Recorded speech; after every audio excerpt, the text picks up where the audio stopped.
Live Well Bethel Park is a monthly series that brings you tips and tricks to help you live a happier, healthier life. In this episode, we will discuss presuming competence.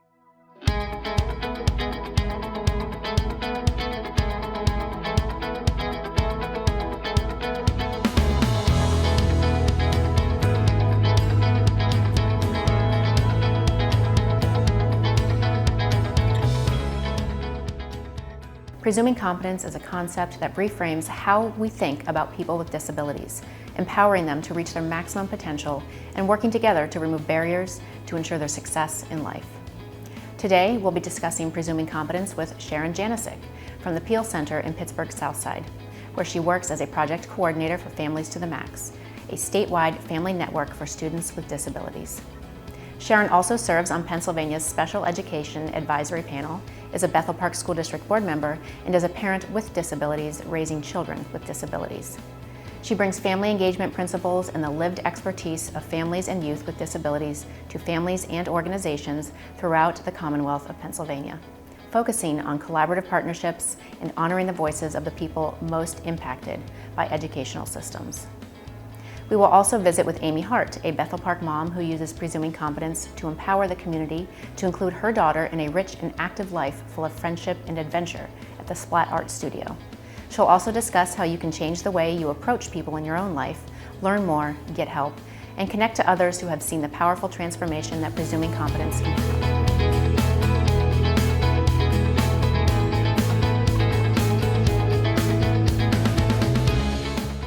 Hi Sharon, and thank you for inviting us to the Peel Center today to discuss presuming competence. So can you start by explaining what presuming competence is and why this topic is so important to discuss within the community? Sure, Diana, and thank you so much for coming down to the Peel Center. We appreciate it.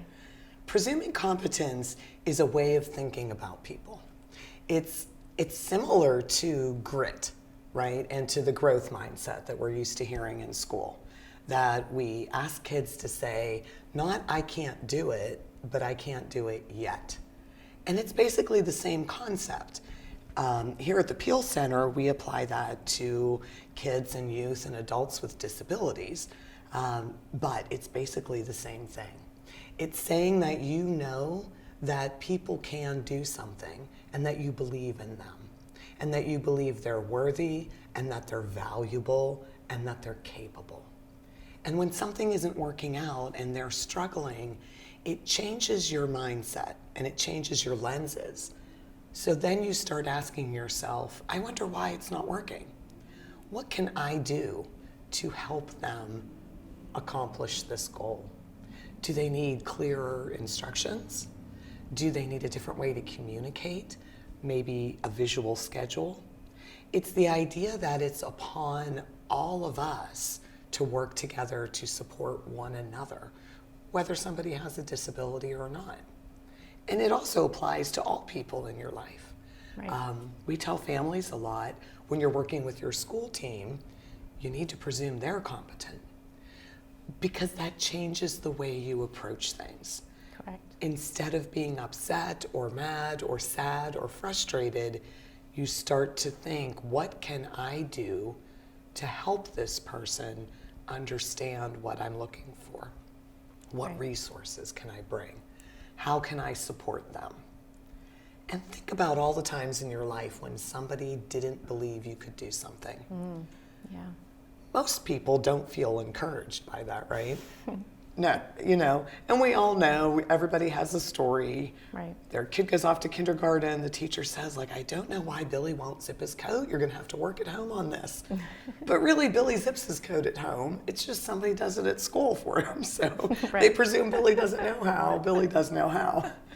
It's just a way of confirming for people, affirming their value and your belief in them and your belief in their abilities and their strengths. Yes, that's very powerful. So can you explain how presuming competence can affect people, whether their disability is temporary or permanent? Say someone is injured. Can you explain how that may impact them? Absolutely. This actually happened. A friend of mine had an injury and was not able to drive their car.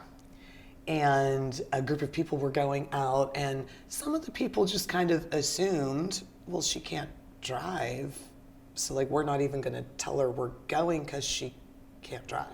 Yeah. We're going to presume that she's not competent to get there.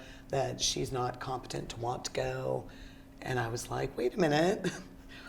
I think we should presume that she does want to go, and maybe we can help overcome that hurdle. Because the hurdle for her at that time, through a temporary disability, was she couldn't get there on her own. Right. She was going to need help.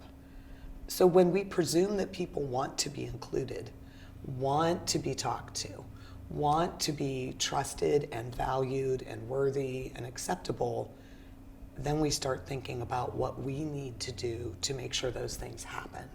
Correct. And instead of putting the blame and the shame and the anger and, the failure onto someone who isn't matching our expectations, we start thinking about what are our expectations and what is our real goal. My friend's real goal was not to drive herself, right? Right. Her goal was to get to the event. Right. But if all we focus on is what she can't do, it keeps us from seeing what she can do and what she wants to do. Right. So when you presume competence in people, you change the way you approach them, and you become a place of support and encouragement and problem solving together. So that leads me into my next question, which is how can we effectively empower those with disabilities in their day-to-day lives, whether they're temporary or permanent? Effectively empowering people. One, acknowledge someone's strengths. Everybody has strengths and everybody has weaknesses. You do, I do, everybody does, whether someone has a disability or not. Two, accept that disability is a natural part of human life. So many people, really almost all of us, at one point or another are going to have a disability, whether it's temporary, whether it's permanent, whether it's from an illness, an injury, or age. At some point, you aren't going to be able to do something that you want to do. Something will prevent you from that. And we need to understand that all human beings are valuable, are worthy, are people who belong, who want to be accepted, who want to be loved and to participate and to have a place and a space to share their gifts. Everyone has gifts. Correct. And when we start looking at people in terms of how to support them to be their best self, we stop trying to fix people. Mm-hmm. We shouldn't be about fixing people. If you have a disability, that's your life. That's not something that can or should be fixed. And we shouldn't make people feel like they have to hide that. That's a part of who they are. We should embrace them for who they are and how they present. Embrace it. And our jobs are to find ways to provide support and teach someone the kind of support that they need. Because we want everybody to go out into the world and know what they need to be successful and know how to ask for it and know what kinds of supports will let them participate in a rich, full life in the community and in our school and in our home and as friends and employees.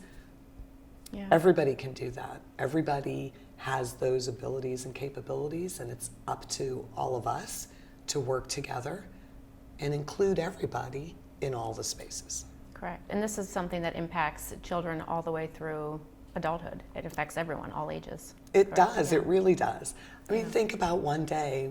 No one wants to imagine that one day they're going to, if they're lucky, be older, have some diminished abilities, possibly need some care. And that's a very scary thought. But for a lot of people who are born with a disability, that's part of their life. And that's not a tragedy. That's just the way that it is. And their lives aren't worth less because they do things in different ways or have different skills and abilities and different issues that they need to overcome. That's ableism, really, the idea that people with disabilities are less valued, that it's better to not have a disability. And that might be one thing for someone who doesn't have a disability to think that way. That's probably kind of natural. But don't put that on people who have disabilities, because they have full, rich lives. They love who they are. This is their life. This is how things are for them. And who wants that judgment? Why are we judging people and lining up the value of someone's life? That's not for anybody else to say. Right. And I would gather that making assumptions about someone's competence also would impact how you treat them. Oh, absolutely. Yeah. Absolutely. Unintentionally. Unintentionally. And really, presuming competence has such a problem-solving component. I know of a child who was really having difficulty keeping track of multiple questions at school. That's hard for adults. It is hard for adults, it is. And the problem wasn't that the child didn't want to answer all the questions or was trying not to answer all the questions, right? But if you have that lens that someone's doing this as a problem, as an attempt to annoy you or an attempt to avoid the work, it keeps you from thinking, I wonder what the problem is. When you presume that somebody's competent and can do it, you problem solve. Right, correct. Wow. So what resources have you found to combat presuming competence? Honestly, it's telling stories. Mm-hmm. Telling stories of families and people with disabilities who have had such a mind shift, who have really become in a place of believing in their child. One kid was in a life skills classroom till 5th grade. And in 5th grade, they were sorting blocks by colors. And the parent got that child into a general education classroom, and after a couple of months got a picture from the teacher of their child with their assistive communicative device next to them, their talker, in a science lab dissecting a grasshopper. Wow. And because up until that point, nobody was presuming competence, nobody thought that he would benefit from that or that he could do it. Right. And he did. And he totally benefited from it and was able, in his case, was not able to learn every single thing that every other student may have learned, but was able to learn those big ideas and to participate in all the activities and to answer questions. And there are so many ways we can set children up to be successful and to demonstrate their skills and to participate with everyone else. So can you explain to us what the impact of not presuming competence would look like on an individual? Sure. There's a lot of folks in our community who are older, and they might be isolated. They might have some problems with memory. They might have some problems taking care of themselves, and they need a little bit of help, even if it's just the neighbor bringing in the paper, right, or shoveling the sidewalk. Right. But when we presume that someone doesn't want to participate, that because someone has trouble getting out of their house, they don't want to see people, or when we presume that because they talk mostly about 20 and 30 years ago and maybe don't really know what's going on now, they're still reliving those times. When we presume that we can't experience life with them, we shy away, we're afraid. We don't take the time to go and sit and talk to people and just talk to them about what they want to talk about. Yeah. If they're imagining that it's 1984, go with it, because what they want, connection. And that's what this is about. It's connecting with people where they are and supporting them where they are with what they need. And when we don't do that, we ignore the neighbor down the street. We might notice maybe if the lights don't come on for a couple days, and maybe we'll call the police and have somebody go over and check on them. Right. But we're not knocking on that door. We're not saying hello to them. And all that does is increase that loneliness and that sense of despair and disconnection. So that would lead me into my next question, which is, do you have any information on how presuming competence or not presuming competence would impact mental health for an individual? We can pretty much imagine, especially coming out of the pandemic with Right. all the isolation and loneliness that people had. When you presume that someone has something to say and has something valuable to share, you engage. Can you imagine what it would be like for a lot of people who aren't able to speak using their mouth? We assume that they don't have anything going on We up presume here. that there's nothing in their head. Right. And forming oral speech is in one part of the brain. Understanding speech is in a different part of the brain. Thinking thoughts is in another part of the brain. Typing is in another part of the brain. So the idea that people who aren't able to speak have nothing to say and can't understand anything. Can you imagine the kind of desperation and depression if you were trapped and you didn't have a good way to communicate with anyone? What was going on? And no one talked to you, they talked at you, or they talked about you in front of you. They never asked what you wanted or tried to communicate with you. So many causes of aggression are from that.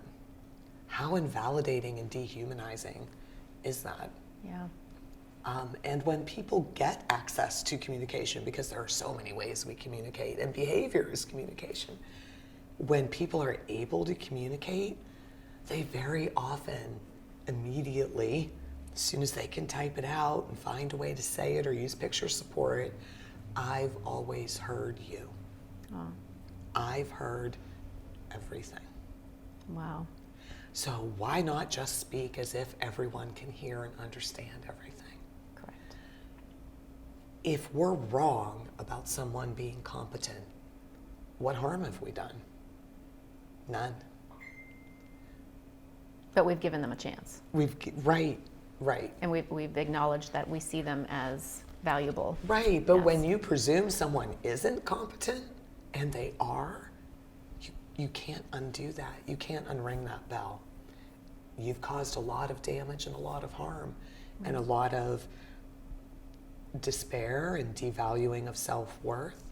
How is someone going to have confidence in themselves if no one around them does? So, as a community on a larger scale, how can we encourage presuming competence? What we can do is create spaces and opportunities for all people, whether they have a disability or not, to be together, doing the same things and participating as equals. We're going to go meet my friend Amy Hart, who's really worked in our community to create lots of inclusive opportunities for her daughter. And we're going to go down to Splat Art Studio and see what's going on down there.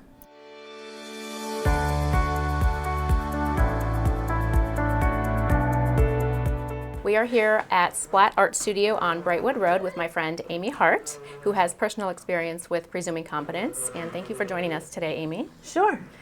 Can you explain to us why presuming competence is so important to you and your family?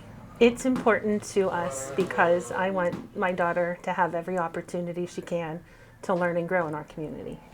And how old is your daughter and what is her diagnosis? Sophie's 13, she'll be 14 this summer, and she has autism and a speech delay. Okay, and why has Splat been so important to her development? I sent April a huge message telling her about her diagnosis 6 years ago, asking her if it would be okay if we came and tried to paint, and she was open, and we've been coming probably once a month ever since. And we bring friends with us, and whatever the theme is, whatever Miss April has for them to paint, whatever she draws, she'll do something similar for Sophie, so that she's sitting with her friends and painting. It's just more her speed. And have you found that happens at other facilities that you take her to for activities as well? She has a friend that helps her at dance. She's done that the last 3 years. And same friend started taking voice lessons where she does, and did the recital with her on Friday, walked up on stage with her. Wow, that's great. She's very supportive friends. So when did you start believing that your daughter was able to do more things than you were led to believe? When Sophie got her diagnosis and before she started kindergarten, I mentally made a list of everything she wouldn't be able to do. And I told myself it was okay and it wasn't a big deal. And then she started school and we started our first activity, and she has done dance, she twirls baton, she twirls with South Hill Stars, she's done cheerleading, ridden horses, she plays basketball, baseball, plays the drum, sings. And from the time she was real young, what have you done to engage her in other activities throughout the community? I typically, if there is not a special needs group or an activity, I just ask. That's how we got here. That's how we got a sensory-friendly movie night and baton, special needs baton group. So I just ask. And you found that the community's been very receptive Yes. to your asks, right? Yes. Yeah, that's great.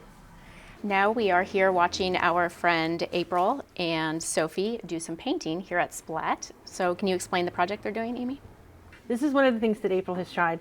She makes designs in tape, and Sophie paints however she wants, and when it's dry, she takes the tape off and there's a design. Oh, that's so fun. She's singing. She's having a great time. She's very happy. So what other kinds of projects does Sophie like to do here? She has painted wooden pieces, wooden statues. Sometimes when we have her friends come, Sophie will paint whatever she wants, and then April will draw whatever the girls painted on top of Sophie's painting. So it's the same design. It's just very colorful. That's great. And what, if you don't mind me asking, what kind of positive impacts have you noticed on Sophie as a result of Resuming Confidence all throughout the community and in her activities? Sophie is definitely the type of person that wherever you set the bar, she'll meet it. And so if you set it low, that's all you'll get from her.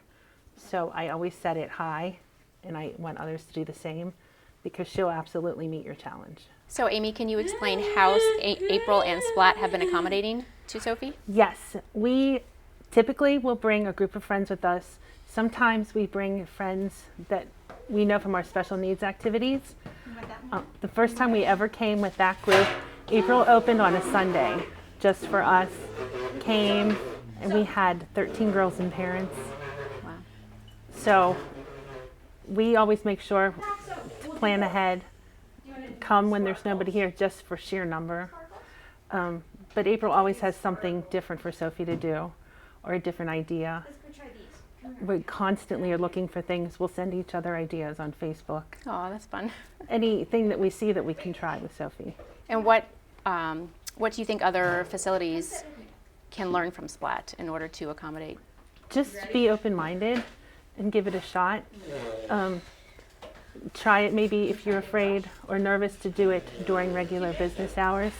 Do it before or after, or on a weekend, just to give it a shot and start out small and then grow it from there. So it's important for people and businesses and facilities to be open-minded about how children with disabilities engage and participate. Yes. And flexible.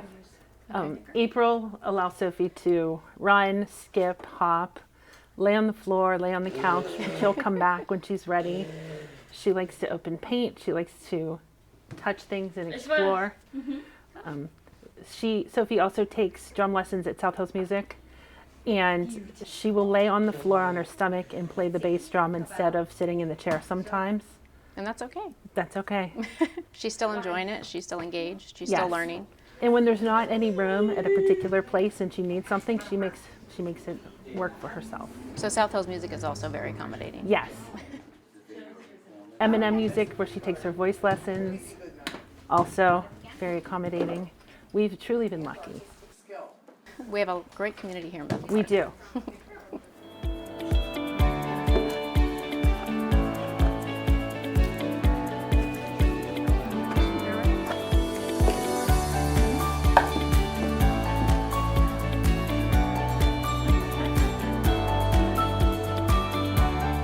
So I'm here with April, the owner of Splat Art Studio here in Bethel Park. And April, thank you for having us today. Thank you. Is working with Sophie your first experience working with special needs children? No. I've been doing this a long time, going on 12 years now. So I've worked with people of all ages, needs, and abilities. That's what I say that Splat is for. I've worked with kids on the spectrum. I've worked with kids with Down syndrome, with intellectual delays. Just a little extra support, I think, has been needed in the past, and art is the best way, in my opinion, to communicate and to express yourself. So it's worked out really well. And I don't shy away from anything. What I lack in experience, I make up for in enthusiasm to try and to branch out and see what I'm capable of doing as well. I've learned a lot from them as well. Absolutely. So how would you say that other businesses can be accommodating for people? Well, willingness to be involved, to ask questions if it's unfamiliar territory. You know, questions are wonderful. I encourage them. There are no dumb questions. You know, if I'm uncomfortable with something, what can I ask a parent or a caregiver? What can I do? Where should I be going with this? You know your child best, so guide me a little bit. But once I get to know a child pretty well, I pick up a rhythm, and you know, each one is completely different. So what I do for one is not going to be the same thing I do for somebody else. So with other students, you know, sometimes they need me to help them guide every brush stroke, and they don't want me to go anywhere away from them. They're not confident enough with. They produce beautiful work. I work with a little boy who is in a wheelchair, and he is unable to move his arms and legs, just his neck, and we do hand over hand primarily because he likes to talk while we paint. He does have a little device that he holds in his mouth from time to time, but he doesn't enjoy that because it stifles communication. He had a helmet with headgear that he used to paint prior to that, but he's a growing boy now. I started with him when he was about 4, and now he's about 8. So we're still working at it. I see him maybe once a month or every couple months now that he's getting older. His time is limited, but we just keep learning as we keep doing these things. Well, I think your studio is a perfect example of the fact that regardless of your ability, it is possible to participate. So Amy, what final piece of advice would you have for parents who are just beginning to adopt the concept of presuming competence? I have seen a quote before that says, "Believe in your child until the world thinks you're crazy, and then believe more." Well, thank you, Amy, for joining us this afternoon and sharing your personal experience with presuming competence. Thank you for having us. Yes, of course. And thank you to April of Splat Art Studio for not only letting us utilize her space today, but also for being so accommodating to everyone who walks in her door. Hopefully this interview will encourage other facilities nearby to also be accommodating to people of all abilities. Thank you so much for joining us today, Sharon. Your information has been very powerful and hopefully impactful. And if listeners and viewers are interested in finding out more about presuming competence, where can they find that information? Sure, and thank you so much for coming down and visiting today. It's Absolutely. a really important topic. Yeah. Anybody can go to our website at PEAL, P-E-A-L center.org, and ask to speak to a family resource specialist for help. My number is listed on the website, and I'd be happy to talk with anybody about presuming competence. And we have a statewide family network of families who work on presuming competence and teaching people around the state how to do that and how to get inclusive environments for their kids so that they can be successful and experience life just like everyone. And that's called Families to the Max. And there's information on the bottom of the screen about that as well. Happy to talk to anybody who wants to know more. It's an important concept that really is going to make the world a better place for all of us. Yes, very important work. Thank you for sharing it with us. Thank you. And thank you for joining us today on Live Well Bethel Park.